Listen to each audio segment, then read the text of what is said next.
Bueno, lectores del Listín Diario, en esta ocasión vamos a continuar con las entrevistas con los candidatos a diputados. Y hoy tengo al candidato por la circunscripción número 2 del Distrito Nacional y por Opción Democrática, alguien que en los últimos días ha tomado el ruido, vamos a decirlo de una manera, al señor, ¿puedo decir señor? Sí, me está sumando años, pero, Al señor pero ya sé que por respeto. Samuel Bonilla. Samuel, hola, ¿cómo estás? Bien, ¿y tú? Encantado. Feliz de estar aquí. Bien, vamos a comenzar por ahí. ¿Qué tal ha sido? Para desconocimiento de nadie, hay un antes y un después en lo que ha sido la campaña electoral de Samuel. Sin duda. Antes del debate y después del debate. Así ¿Qué es. tanto ha sido ese cambio y qué tanto ha beneficiado o ha afectado la campaña electoral de Samuel? Bueno, yo creo que yo estoy aquí por el debate. O sea, y esa es la idea. Ese es un momento donde de repente todos son iguales, donde yo tengo la posibilidad de contrastar mis ideas frente a los demás candidatos de la circunscripción, incluso pararme al lado de los diputados Sí, claro. de la circunscripción. Lamentablemente solo tuve la oportunidad de compararme con uno. Hubiese querido tenerlos a todos ahí. Sí. Pero por un breve instante el dinero deja de ser el protagonista de los procesos. Bueno, yo te comentaba fuera del aire que yo soy autor del proyecto de ley de debates presidenciales, precisamente buscando eso, reducir el papel del dinero y darle más protagonismo a las ideas. Yo creo que la democracia se sustenta sobre todo en el diálogo, en la conversación, en las ideas y debería tratar de mitigar el papel que juega el dinero, porque de lo contrario tú lo que le estás diciendo a la gente es hay unos que pueden representar y otros que Otro no. que no. Y yo creo que todo el mundo tiene la capacidad de representar. ¿Y qué tal ha sido ese cambio en la campaña electoral? O sea, háblame del impacto que ha sido como Bueno, o que sea, a ver, la se aumenta el cantidad... itinerario, Sí, la claro. exposición ha sido Bueno, más. digamos que el itinerario ha cambiado, porque mi itinerario siempre estuvo ocupado, Ajá. pero yo le estaba dedicando mucho tiempo al territorio. Ok. Y ahora de repente tengo una cantidad de invitaciones a medios de comunicación que me permite amplificar, llegar a mucho más personas e incluso solidifica el trabajo que yo hice en el territorio, porque el que me vio en su casa y de repente me ve en la televisión o me ve en un periódico impreso, Ah, pues no es de dice, mentira. pero no es de mentira, o sea, él está jugando en serio, Sí. es de pesa la candidatura, entonces definitivamente ha sido un golpe, un empujón en la mejor dirección. ¿Qué tan difícil ha sido eso? Por ejemplo, ustedes como, vamos a decirlo, que un partido pequeño, sin tratarlo de denigrar, que vender el trabajo y hacerle saber a la gente que es una candidatura de peso con opciones reales de llegar. Como que yo vengo a venderte a ti la idea y no es por hacer un trabajo simplemente de yo postularme. Es que de verdad hay aspiraciones y de verdad hay oportunidades de llegar. Bueno, varias cosas. Lo primero es que es un partido pequeño, pero es un partido emergente. No va a ser, yo creo que va a dejar de ser pequeño a partir de las elecciones de mayo. Nosotros no tenemos vocación de permanecer como un partido pequeño. Y yo creo que hasta la candidatura presidencial y el peso de candidaturas específicas demuestran que nosotros estamos jugando en serio. Yo creo que la candidatura de Virginia ha sido sorpresiva para mucha gente, Sí. en el mejor sentido. Yo creo que candidaturas como la de Daris Estrella, también, que es candidata a la senaduría en Ocoa, demuestran el talento que exhibe Opción Democrática. Opción Democrática nace precisamente para decirle a la gente que no tiene que elegir entre males, que el menú es mucho más que 2 o 3 personas y que en todas las demarcaciones hay gente con mucho talento. Entonces, Opción Democrática le ha abierto las puertas sobre todo a muchos jóvenes profesionales formados que quieren representar a la ciudadanía. Bueno, yo en mi caso particular, te hablo por mí, yo soy cofundador de Opción Democrática, Sí. y como cofundador de un partido pequeño en un país donde la competencia es tan desigual, a ti no te queda de otra que pensar en el largo plazo. Yo no trabajé en la creación de Opción Democrática pensando en el corto plazo, en una próxima elección. Yo estoy pensando en el largo plazo.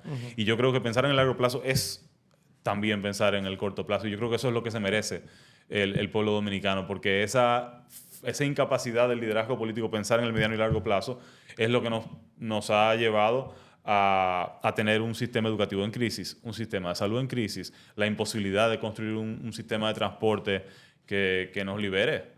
Yo creo que eso es lo que le hace falta a la política. Entonces yo creo que la coherencia entre el discurso y la forma en la que hacemos política, que también es distinta, yo creo que a la gente termina convenciéndoles de que no estamos, aquí como un proyecto testimonial. Y el trabajo que ustedes vienen haciendo, me imagino, lo hacen en base a eso. Darse a conocer, pero también decir que estamos aquí para quedarnos. Claro, y además nosotros contamos con la coherencia de dos funcionarios electos o de dos políticos electos. Me refiero a Mario Sosa, que es regidor en la circunscripción 1, y José Horacio Rodríguez, que es diputado también en la circunscripción 1. El desafío ahora es llevar eso al resto del territorio y por eso también mi candidatura es tan importante e interesante, porque yo soy candidato en la circunscripción 2 del distrito, que es un territorio grande, un monstruo, pero que también es una población mixta, que se parece mucho a la República Dominicana. Entonces, la idea de tú construir un mensaje político que cale a todos los niveles, en todo tipo de personas, para mí es un desafío que yo asumo con mucha responsabilidad y que yo creo que le mando un mensaje al país de que nosotros estamos listos para gobernar. Precisamente por ahí va mi siguiente pregunta. José Horacio es electo en la circunscripción 1, que tienes unas especificaciones, por decirlo de una manera muy, muy específicas de esa demarcación. ¿Cómo va Samuel a hacer esa campaña? Lo va haciendo en la circunscripción número 2, que como tú dices, es donde más se convergen todas las formas de la sociedad, de lo que se vive en el Distrito Nacional, en esa circunscripción, por lo grande, por la cantidad de sectores que posee, por toda la cantidad de estratos sociales que convergen. Claro. Bueno, en la circunscripción 2, a ver, la 2 tiene cosas que se parecen a la 1 en el sentido de que hay también sectores de clase media acomodada. Esos sectores existen. Sí, claro. Yo pienso en Viejo Arroyo Hondo, Cuesta Hermosa, Isabel Villa, parte de Los Ríos, pero también tiene esos sectores más desaventajados. Y pienso ahí en Cristo Rey, en La Puya, La Agustina, Girasoles, Palma Real, etcétera. Y yo creo que a los dos hay que abordarlos. Yo hago campaña muy parecida a como lo hace José Horacio en los sectores de clase media, y a los sectores más desaventajados uno tiene que dedicarle tiempo. O sea, yo lo digo siempre, cuando yo voy al territorio yo me doy cuenta de que la gente quiere ser escuchada. O sea, la gente se siente abandonada. Y yo digo que donde sea que hay gente, el Estado tiene que estar presente. Esa gente merece vivir bien. O sea, el lema de mi campaña es seremos mejores, porque yo creo que nosotros podemos ser mejores, ser un mejor colectivo. Todo el mundo merece vivir bien. Cuando tú vas a Los Girasoles o tú vas a Palma Real, tú tienes sectores completos que no tienen agua potable, sectores completos que no tienen calles asfaltadas. O sea, que la gente tiene que salir con fundo en los zapatos de sus casas. A mí eso me parece inaceptable en el siglo XXI. O sea, aquí no se puede hablar de modernidad cuando tú tienes gente que vive con ese nivel de precariedades. En la capital. Entonces, en la capital, exacto. Nosotros somos como, la circunscripción 2 es como la periferia. O sea, vivimos en los márgenes. No hay playas, no hay edificios altos de lujo, pero hay gente. Y ese es el mensaje de mi campaña, y por eso mi compromiso con la educación. El valor de un país es su gente. O sea, lo que vale es la gente. Aún tú pensaras que lo importante es la productividad en un país, una persona que no tiene salud no puede ser productiva. Claro. Una persona que no tiene educación no puede ser productiva. Una persona que se pasa 2 horas para llegar a su destino no puede ser productiva. Llega cansada, llega con otra predisposición. De la misma manera que un estudiante que tiene que caminar 45 minutos para llegar a su centro educativo, llega cansado, o sea, no llega a la clase de la misma manera que llega una persona que llega en su vehículo en 10 minutos con aire acondicionado. Exacto. Entonces, mi trabajo es tratar de transformarle la vida, no solamente a los 211,000, un poco más de 200,000 electores de la circunscripción 2, es a todo el país. Porque hay una cosa que es muy curiosa en la forma en la que se hace campaña aquí, que es que uno hace campaña en la circunscripción. O sea, yo gano con el voto de la gente de la circunscripción 2, pero tan pronto yo llegué al Congreso el 16 de agosto, yo estoy representando al país completo. O sea, en febrero, cuando yo salí a denunciar la tala de manglares en Pepillo Salcedo, la destrucción de los manglares en Pepillo Salcedo, Montecristi, por la construcción del muro, Sí. yo no soy diputado ni candidato a diputado en Montecristi, pero esa es mi responsabilidad. Porque la destrucción de las áreas verdes en Montecristi afecta la calidad de vida de la gente en la circunscripción 2. Y ellos también son parte de la República Dominicana. O sea, yo empatizo con la gente que vive en Montecristi. Eso afecta la pesca, afecta las posibilidades de inundaciones, de erosión de tierra, pero también nos afecta a nosotros aquí. Claro. Entonces, todo el mundo tiene un incentivo, no importa dónde viva, de apoyar buenos candidatas y buenas candidatas. O sea, un aporte de una persona que vive en Higüey me sirve y le sirve a ellos también. Es decir, que tampoco no podemos circunscribir digamos, la dinámica de una campaña a la demarcación donde está aspirando. Y entonces, ¿cómo se logra eso? ¿Cómo se transforman las vidas? ¿Qué propuesta va a llevar Samuel una vez él llegue al Congreso Nacional? Bueno, voy a comenzar por el principio. Yo te comenté ya para simplemente como terminar de cerrar ese capítulo, la propuesta, el proyecto de ley de debates. Sí. La propuesta, el proyecto de ley contempla el nivel presidencial, pero yo creo que con el tiempo eso se debe ampliar a todos los niveles. Y la propuesta incluye a la Junta Central como organizadora de esos debates, precisamente porque la Junta es quien tiene la obligación de incluir a todas las candidaturas, porque de lo que se trata es de democratizar el acceso al poder. Uh-huh. Entonces, eso por un lado. Yo creo que el principal desafío que tiene toda persona que aspire a ser diputado o diputada, que aspire a legislar, es fiscalizar. Y eso significa defender los recursos públicos. O sea, asegurarse de que todas las leyes se cumplan, de que lo que está en la Constitución se cumpla, pero asegurarnos de que el gobierno central haga un buen uso de los recursos públicos.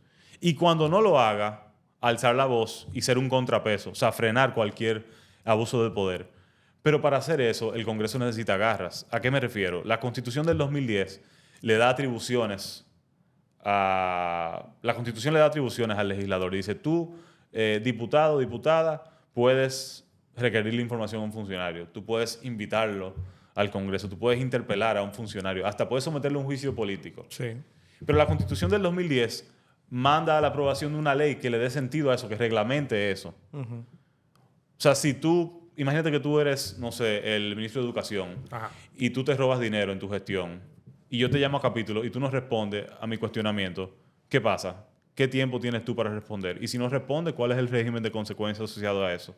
Entonces, lo peor sería que yo te pueda someter a ti un juicio político de forma antojadiza y que eso no esté debidamente regulado. Debidamente regulado, debidamente reglamentado. Entonces, yo creo que hay que darle la posibilidad al Congreso de que haga el trabajo bien. Dicho eso, yo creo que hay que fiscalizar una cantidad de sectores y en mi caso particular mi prioridad es con el sistema educativo. Okay. Yo lo dije en el debate, lo digo siempre, tengo muchos años trabajando con el sector. Todos los problemas importantes de este país encuentran solución en las deficiencias del sistema educativo. O sea, si tú quieres acabar con los niveles de violencia en la República Dominicana, es educación. Si tú quieres atacar la crisis del sistema de salud, es educación. Si quieres resolver muchos de los problemas medioambientales, que nos relacionemos de otra manera con el medio ambiente, es educación. Tú quieres una política más democrática, hay que formar en ciudadanía, hay que formar en participación. Sí. O sea, todos los problemas de este país pasan por educación.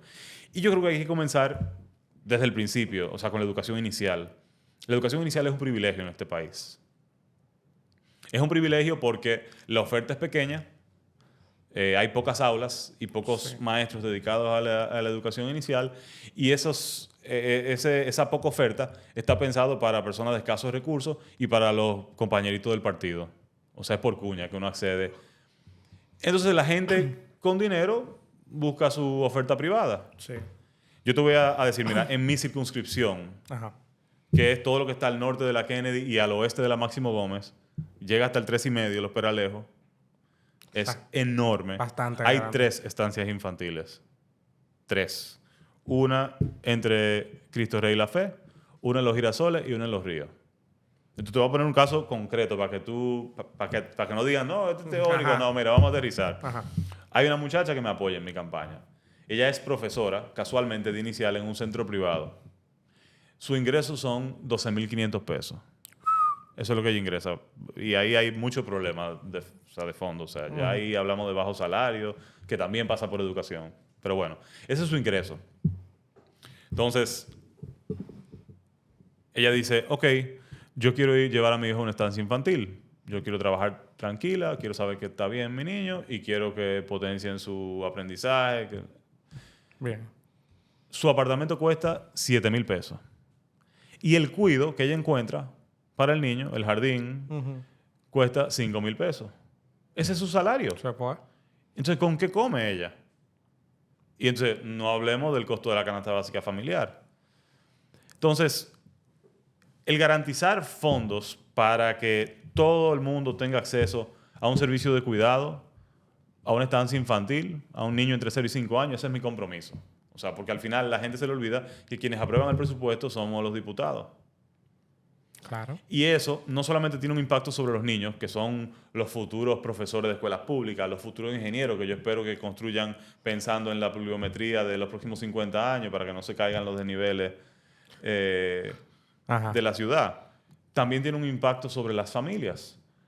Y te lo dice un candidato en una circunscripción donde muchos hogares son monoparentales. Sí. Es decir, que es una madre soltera, que entre trabajar y cuidar lamentablemente no tiene la posibilidad de decidir. Se queda cuidando. Y cuando sale a trabajar, eso significa dejar al niño en la calle. O en manos de un vecino, de un particular. O sea, exponiendo al niño. Y exponiendo a la persona que cuida al niño también. Claro. Entonces, no es verdad que tú, si no sabes dónde están tus hijos, puedes trabajar tranquilo. Entonces, nosotros decimos aquí que queremos ser una economía competitiva, pero nosotros competimos con la mitad de la población porque le estamos haciendo la vida imposible a las mujeres. Entonces, también es una política que tiene un impacto particular sobre la vida de las mujeres en la República Dominicana, que son más de la mitad de la población, pero que son nuestras madres, nuestras hermanas. Entonces, eso es fundamental. En sentido general, hay que fiscalizar también para que se saque la política partidaria de la toma de decisiones del Ministerio de Educación. En el sistema educativo, tú tienes centros escolares, tú tienes distritos educativos, regionales educativas y la sede, o sea, el ministerio. Sí. Y la política partidaria se da sobre todo entre la sede y el ministerio, en los distritos y las regiones. Hay que acabar con eso. ¿Cómo se logra eso? Fiscalizando, presionando, porque cuando un gobierno no lo hace por sí solo, alguien tiene que aplicar presión. Claro. Y en una democracia, por eso los contrapesos son fundamentales. Pero alguien tiene que alzar la voz.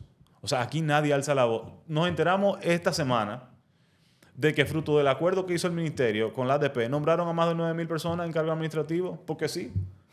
¿En qué parte del mundo una organización medianamente sensata decide contratar a 9,000 personas porque sí? Eso es casi como chantaje. O sea, eso es una locura. ¿Se necesitan esas 9,000 personas? ¿Qué trabajo están haciendo? ¿Qué van a hacer? ¿En qué cargos? ¿En qué cargos? Y a mí la impresión que me da es que ni siquiera saben qué hacer con el 4%, que no saben cómo ejecutarlo. Igual la decisión de mover el CAID a educación. O sea, una gran parte de la discusión es financiera. Y yo no creo que esa debe ser la lógica con la que se tomen decisiones. Entonces, ¿dónde está la Comisión de Educación? O sea, ¿por qué no interpelamos al ministro de Educación? Por ejemplo, ¿por qué rebajamos los estándares de la formación docente? Había una normativa, una de las luces de la gestión de Danilo Medina fue aprobar una normativa, la 0915, que elevaba el estándar con el que se formaban docentes, que decían, si tú vas a ser profesor de matemática en una escuela pública, por lo menos el 66% de los créditos de tu carrera de educación tiene que ser en matemática, porque es clase de matemática que tú vas a dar. Claro. Y eso se rebajó. También se eliminó el requerimiento de la presencialidad. O sea que tú, en teoría, pudieras recibir una educación como docente totalmente virtual para después enfrentarte al aula. Y tú dices... No. Entonces, o sea, la esencia, el espíritu de las decisiones, para mí, está totalmente errado. Y eso requiere de presión de parte de los legisladores. Ahí va la siguiente pregunta y no me quiero salir del tema sin hacerla. Creo que me imagino la respuesta por lo que me has dicho, pero quiero oírla. ¿Tú crees que la Cámara de Diputados específicamente está cumpliendo con su trabajo de rol fiscalizador ahora mismo? En lo absoluto, para nada. O sea, gran parte del problema que tenemos en la República Dominicana es que el Congreso tiende a estar concentrado en un solo partido. Entonces, aquí nos quejamos del alto costo de la vida, pero es que los préstamos se aprueban casi con una mayoría mecánica. Entonces, hasta por ese simple hecho, o sea, cada impuesto que nosotros pagamos es una ley. O sea, yo lo digo mucho y yo soy economista también, entonces el futuro de la economía de la República Dominicana pasa por los diputados. Y aquí nosotros tenemos que lograr, y eso es parte de lo que, volviendo quizás a una de tus preguntas iniciales, de lo que hace distinto a Opción Democrática, nosotros hacemos un ejercicio de la política pedagógica. Ok. O sea, parte del proceso de la política es educar a la ciudadanía, construir de la mano de la ciudadanía. La gente tiene que entender por qué paga, qué está pagando, o sea, para dónde va ese dinero, para que la gente pueda ser un contribuyente activo y no un ciudadano que le tiene miedo a la DGI. O sea, ¿qué incentivo tienes tú para formalizarte cuando tú le tienes miedo a la entidad recaudadora?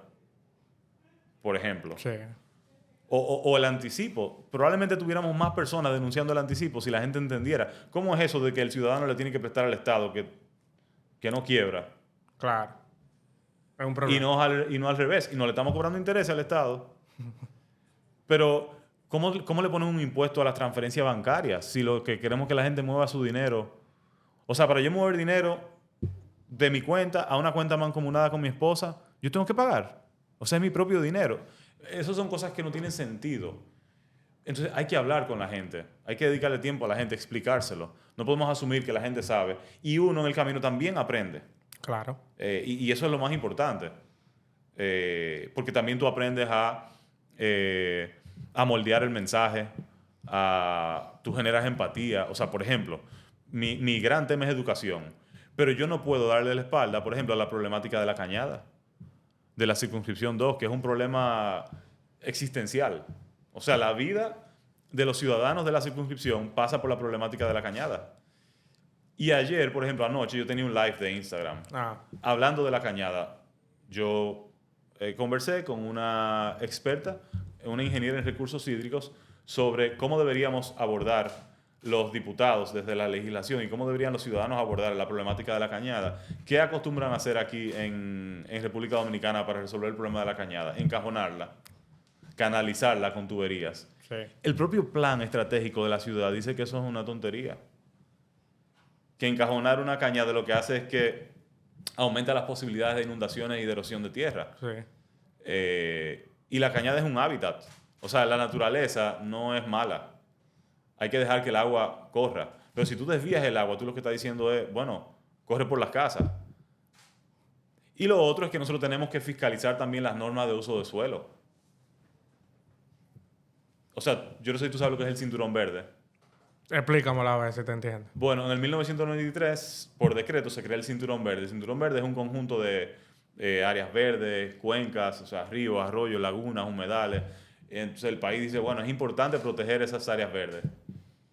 Son importantes para nosotros porque garantizan aire limpio, biodiversidad, economía, etcétera. Eran 154 kilómetros cuadrados. Altos de Arroyo Hondo completo está construido sobre el cinturón verde. Isabel Villa está construido sobre el cinturón verde. El zoológico está dentro del cinturón verde. Una gran parte de los residenciales, Ciudad Real, de muchas de las construcciones de la constructora Bisonó hacia la Monumental están dentro del cinturón verde. Entonces la pregunta es qué queda y cómo lo vamos a proteger. Entonces también desde el Congreso hay que armonizar muchas de esas leyes que designan esas áreas protegidas, porque tú tienes la ley de área protegida, pero entonces tú tienes áreas protegidas por decreto, que quedan desbandados. Entonces hay que armonizar toda esa legislación. O sea, el problema del Congreso es que el Congreso es muy lento. Ok. O sea, la sociedad se mueve mucho más rápido que el Congreso. Y hay una cultura que es dañina también, que es que cuando se aprueba una ley, ya esa ley no se puede tocar. Hay que darle 20 años para tocarla. Por ejemplo, la ley de gestión de residuos sólidos. Tú dices, qué bueno que se aprobó la ley. Sí, claro. Fantástico. Pero el plástico de un solo uso, que es fundamental, que es de los contaminantes más importantes, no se reguló. Porque el lobby era muy fuerte. Entonces, Samuel llega al Congreso, yo me quiero sentar con las industrias. No para cerrarlo, porque mi intención no es cerrar la industria, no. Es que transicionemos, es que se produzca más, pero que se produzca mejor, de manera más sostenible, de manera más inteligente. O sea, yo creo que hay que crecer, pero creo que tenemos que crecer de manera más inteligente. O sea, no se trata ya solo de crear empleos, sino de crear empleos de más calidad. Claro. Que, Entonces, que estén asociados a mayores niveles de salarios, pero para que eso pase, tenemos que pensar en nuevas industrias. Y eso requiere de otro sistema educativo, porque el turismo, por ejemplo, no presiona al sistema educativo, porque tú tienes muchos empleos de baja calidad. Claro. Mucama, bartender, y son trabajos legítimos y válidos, pero yo no creo que la apuesta del país debe hacer eso. deba ser esa. Ni tampoco la apuesta puede ser a un sector que queda vulnerable frente a golpes externos a la economía, porque ya la pandemia, o sea, también hay que aprender la historia no es para anclarnos en ella, es para aprender de ella. Siempre vamos a tener playa y yo creo que es un recurso que tenemos que manejar a nuestro favor. Pero yo no creo que la apuesta de la República Dominicana deba ser el turismo, ni tampoco las zonas francas. O sea, incluso me parecen apuestas de los 80. O sea, esa discusión se tuvo en los 80. ¿Estás diciendo una notición tú? Claro, y esa fue la apuesta de los 80, una economía de servicios. Ajá. La pregunta es, ¿cuáles servicios? Ok. O sea, mientras tanto no tenemos autosuficiencia alimentaria. O sea, Tenemos- abandonamos la agricultura, por ejemplo. Tenemos de reenfocarte, dice. Absolutamente. ¿Hacia dónde? Absolutamente. Y yo creo que no importa a qué cargo tú aspires, el trabajo de un político es instalar temas. Ok. Es decir, no es por aquí que tenemos que ir, es por allá. O sea, mira, me parece que es extemporánea esta conversación. O sea, aquí de lo que tenemos que estar hablando es de educación, es de salud. O sea, necesitamos infraestructura social en todo el territorio. Porque la idea no es crear tecnología y que se concentre en el distrito. Es que la tecnología llegue a todo el territorio y que todo el mundo se beneficie. Después preguntan por qué una ley de desarrollo fronterizo como incentivo no funciona, porque la gente no se muda. ¿Quién se va a mudar? Claro. O sea, ¿qué tú dices? Bueno, yo mudo a mi familia. ¿Qué tú dices? Yo necesito una escuela para mis hijos. Yo quiero saber que hay un centro de salud. Tiene que haber supermercados. Tengo que poder comprar algo. Esas cosas no existen. Y el Estado es el responsable en gran parte de organizar ese cuento. No quitarle el espacio al sector privado, pero crear incentivos para que el sector privado haga lo suyo. O sea, es súper importante esto. Mi compromiso es conquistar derechos para todos los dominicanos. Pero es para que lo privado tenga sentido. Porque eso de que vamos a emprender en República Dominicana, ¿tú sabes lo difícil que es emprender?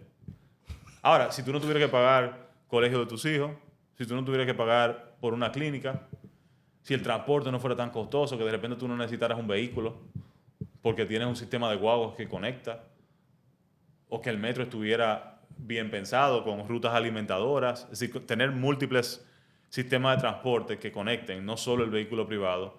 Entonces, de repente tú vas a tener dinero para ahorrar, para invertir, y tú vas a poder hacer apuestas a apostar a tu emprendimiento, a crecer, Claro.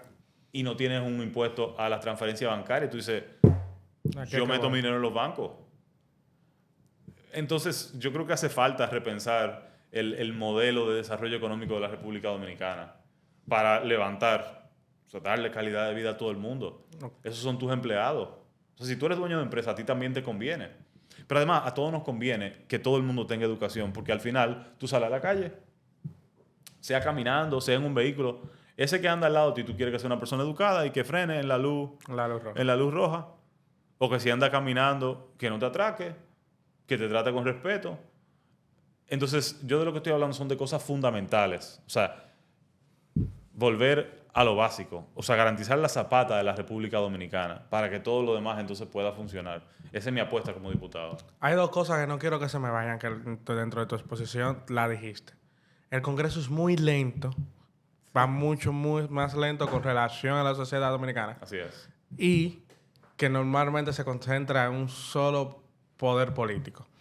¿Cómo se solucionan esas dos cosas antes de irnos cerrando? ¿Cómo se agiliza un poquito el Congreso, la Cámara de Diputados, y qué debemos de hacer o qué piensa Samuel que se debe de hacer para evitar que el contrapeso que se supone debe ser la Cámara de Diputados no se concentre solamente en un partido, normalmente siempre en el partido de turno? Bueno, yo voy a comenzar al revés. Mira, yo creo que haciendo lo que estamos haciendo, Opción Democrática, o sea, Opción Democrática le está dando buenas candidaturas a todos los dominicanos para que tengan por quién votar. Pero además, ahora es más fácil porque antes había arrastre. Antes tú tenías que votar, por ejemplo, por un diputado y un senador o senadora del mismo partido. Ya Exacto. no. Entonces, tú puedes entender que de repente la candidatura presidencial o la senaduría de un partido que no es Opción Democrática es tu candidato de preferencia, pero tú sigues pudiendo votar por Samuel a nivel de la Cámara de Diputados. Claro. Entonces ya esa posibilidad existe. Y nosotros, Opción Democrática, que es un partido con muchos profesionales talentosos aspirando, también tiene incentivos para aspirar. Porque, por ejemplo, antes los regidores iban en una lista, tú no sabías quiénes eran los regidores, Exacto. ni tenían propuestas. Exacto. Y esos partidos tradicionales se quedaron en el pasado. Y por eso tú ves que los candidatos y las candidatas a la regiduría de Opción Democrática eran tan elocuentes. O sea, se les hacía fácil salir al territorio. Lo mismo pasa con los diputados. Entonces, ¿cómo hacer del Congreso uno más eficiente? Bueno, muchas cosas.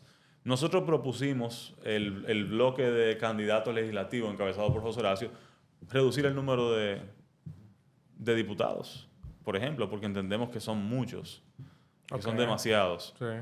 Pero yo también creo que hay que darle capacidad técnica al Congreso. O sea, yo soy economista, yo soy experto en temas educativos, pero por ejemplo, yo no soy un constitucionalista, yo no soy experto en temas ambientales, entonces yo tengo que poder asesorarme de expertos en distintos temas. Yo debería poder tener recursos para poder conformar un equipo que me asesore a mí. Claro.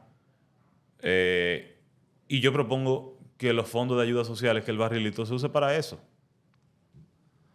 Bueno y válido. También, la eliminación del barrilito del presupuesto te va a obligar a tú dedicarte a legislar y a fiscalizar, porque ahora mismo los diputados están repartiendo, comprando, o sea, están desvirtuando el trabajo del Congreso. Pero no se trata de que yo diga yo no cojo el barrilito, no, porque yo no lo voy a coger porque yo no creo en el barrilito, son fondos inconstitucionales, pero yo creo que hay que buscar una solución de raíz al problema. Y mi propuesta es que el presidente no vuelva a someter un presupuesto al Congreso con esos fondos. Tan sencillo como eso. Si el presidente quisiera mañana, ese problema se resuelve. Ok. Simplemente no se somete el presupuesto con ese fondo. Lo que pasa es que el presidente quiere engrasar su maquinaria política. Claro. Ahí va el tema y creo que va de que... Pero perdóname que Ajá, sí, disculpa. Pero por eso es importante hablar con la gente. Porque la gente cuando piensa, por ejemplo, en economía, no asocia el desenvolvimiento de la economía al Congreso. Piensan en Hacienda, piensan en el Ministerio de Economía, piensan en el presidente, pero no saben, a veces no saben, que son los diputados los que aprueban los préstamos, que son los diputados los que definen cuáles son los impuestos que van a pagar. La reforma fiscal que se va a aprobar cuando se apruebe, que yo no creo que hay que cocinarla como la gente dice, ahora, tan pronto gana el Congreso. No. Cuando se apruebe, son los diputados que la van a aprobar. O sea, llegará una propuesta del gobierno, pero son los diputados que la van a aprobar o no. O someter modificaciones. O someter modificaciones, o devolverla, o lo que fuera, pero son los diputados. Entonces, el Congreso tiene en sus manos mucha responsabilidad. Y yo creo que en la medida en que la gente entienda que eso es lo que le toca hacer al Congreso, tiene más incentivos para elegir mejores candidaturas. Yo también creo que la gente tiene que entender que hay que renovar las caras en el Congreso. O sea, yo tengo 35 años. Hay diputados que son los mismos desde que yo tenía 8 o 9 años. La lógica con la que se toman decisiones políticas es la misma de hace 30 años. Claro. Entonces la gente dice el país no cambia. Bueno, es que los actores políticos no han cambiado. Y los actores políticos siguen siendo los que definen las políticas del país. Y los actores, exacto. La gente me dice, bueno, ¿por qué tú aspiras? Es que la calidad de vida, tu calidad de vida pasa por las decisiones que toman los actores políticos. Educación, salud, transporte, áreas verdes, lo que tú quieras. O sea, el hecho de que tú, tan pronto tienes un poquito de dinero, prefieres ir a una clínica privada o llevar a tus hijos a un colegio privado, no es casualidad. O sea, tú tienes un Estado que no cree en lo público. Entonces, es injusto decir que no funciona cuando tú no inviertes recursos inteligentemente con la misma convicción que si tú fueras un gestor privado. Claro. O sea, lo estás preparando para fracasar. Y lo único que garantiza derecho es lo público. Sí. Porque lo público no discrimina. Y yo creo que todo el mundo merece vivir mejor. ¿Tú quieres ir a lo privado? Fantástico. Pero es una decisión tuya particular. Pero ¿y si mañana tú no tienes dinero? Si lo privatizamos todo, y sobre todo los derechos fundamentales, ¿qué pasa el día que tú tengas una emergencia? ¿Quién te resuelve? Entonces yo quiero que todo el mundo, no se trata de que tú conoces a un diputado y conseguiste la ambulancia, es que todo el mundo tenga acceso a un servicio de salud. Claro. Bueno, del que tú te sientas orgulloso. Y en la medida en que nos sintamos orgullosos de la escuela que tenemos, de los hospitales que tenemos, este país va a ser diferente. Va a avanzar poco. Muchísimo. Yo, ya me respondiste una de las últimas dos preguntas. O aquí creo que va la última. Opción Democrática, últimamente, para volver un poquito al tema del partido. Opción Democrática, a pesar de que ha hecho mucho ruido positivo, mucha gente se ha encontrado, o se ha visto que muchas personas les reaccionan, no quiero decir de manera negativa, pero como con muchos ojos, al ver que no son las, como tú lo dijiste, no son las típicas propuestas. ¿Cómo maneja Opción Democrática? ¿Cómo maneja Samuel y los candidatos? Esas críticas no tan constructivas, por decirlo de una manera. ¿Y cómo sobrepasarlas? ¿Cómo decirle a ese elector? No es simplemente eso. Es que nosotros creemos en esto por esto y por aquello. Bueno, hay que validarla la crítica. O sea, hay que tratar de entender de dónde viene la crítica o de dónde viene la inconformidad. Porque lo más fácil sería trancarme y decir, no, yo tengo la razón. O sea, hazme caso y punto. Pero si yo realmente quiero tratar de convencer al otro, yo tengo que entender de dónde viene. Y por eso es que en democracia el diálogo es fundamental.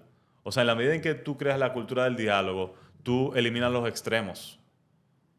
O sea, yo creo que en la medida en que tú conversas con una persona, como con la intención de entender, tú vas a encontrar muchas cosas en común. Y yo creo que nosotros tenemos que ser capaces de construir a partir de lo que tenemos en común. O sea, yo creo que eso es lo que nos va a convertir en un partido de mayorías. Y me imagino que se está trabajando para Y eso. nosotros estamos trabajando para eso. Este es el primer proceso, así que va a ser un proceso de mucho aprendizaje. Yo estoy trabajando para ganar, o sea, yo quiero estar en el Congreso el 16 de agosto.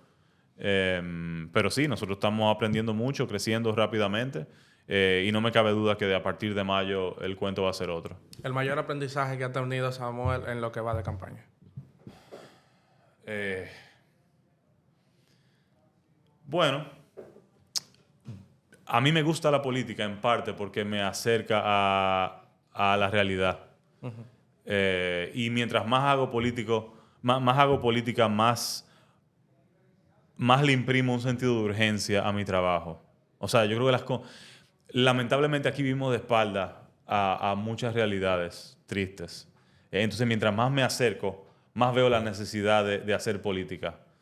Más veo la necesidad de participar. O sea, más me convenzo de lo importante que es el trabajo que estamos haciendo. O sea que, digamos, no es que yo no sabía que habían precariedades, pero El verlas de primera mano. Pero claro, uno genera un nivel de empatía que es importante y por eso no puedo dejar de defender lo público. O sea, por eso mi compromiso con lo público, que es lo que todos compartimos, es innegociable. ¿Y la mayor decisión? ¿Y la mayor? Decepción. Bueno, Hay pro y contra, ¿eh? lidiar, o sea, yo creo que lidiar con la cantidad de dinero que hay en la política, o sea, es frustrante. Es frustrante y le da mucha fuerza a mucha gente que quiere hacer daño y que solo por tener dinero, digamos, puede influenciar la forma en la que mucha gente se comporta. O sea, yo recuerdo cuando arranqué mi campaña salir a la calle porque o sea, yo toco la puerta de todas las casas. Y hay casas donde me toma 5 minutos y hay casas donde yo me paso media hora. Y yo recuerdo salir a la calle y ver la ciudad forrada de vallas. Y yo decía, wow. O sea, es impresionante. No de la mejor manera. Pero también por eso es que yo hago política. Porque yo quiero que todo el mundo pueda representar. O sea, yo creo que los sectores empobrecidos de mi circunscripción también tienen que tener representantes que vengan del seno de esas comunidades. Claro. Eso es importante. Y que el político no se convierta en lo que parecería ser aquí en la República Dominicana, que es una persona endiosada, que se cree más que otros ciudadanos. A la gente se le olvida que yo también soy ciudadano. Y yo lo que quiero es construir una política más horizontal, donde nos tratemos como iguales. Y eso se combate con propuestas. Y eso se combate con propuestas, efectivamente. Que por eso, de nuevo, los debates son tan importantes. Y que sean más debates, porque también, o sea, la gente me juzga en base a 2 minutos. Por ejemplo, al que no le fue bien, tú te puedes coronar en 2 minutos y también te puedes hundir en 2 minutos. Claro. Pero yo también creo que hace falta ampliar la conversación, tener más espacios como ese, para poder incluso profundizar sobre temas donde de repente lo que hay es titulares, pero de nuevo, poder encontrar puntos en común también, incluso con tus rivales. Samuel, muchísimas gracias. Encantadísimo, Espero Javier. que todo haya fluido. Si te quedó algo, las cámaras son tuyas. No, yo quiero exhortar a la gente que vote. Digo, esto no es un programa de televisión, ni mucho No, menos, no, pero dáselo yo por creo que eso. es importante que la gente sepa que todos esos temas fundamentales van a estar en la casilla 29, este 19 de mayo. O sea, votar en la casilla 29 es ganar educación, es ganar salud, es ganar áreas verdes, es ganar políticos que van a invertir en transporte público, que le quieren buscar una solución a la crisis del tránsito, a la crisis de la delincuencia, a los altos niveles de violencia. En la casilla 29 votan para ganar. Ya saben. Seremos mejores. Señores, ahí está Samuel Bonilla. Usted no se mueva de acá, de este canal Listín Diario, porque nosotros vamos a continuar con las entrevistas, tanto con los senadores, con los diputados. Vamos a traer candidatos presidenciales también. Y todo eso usted lo va a tener en nuestro canal de YouTube. Dele like, suscríbase y usted va a ver todas las notificaciones. Bye bye.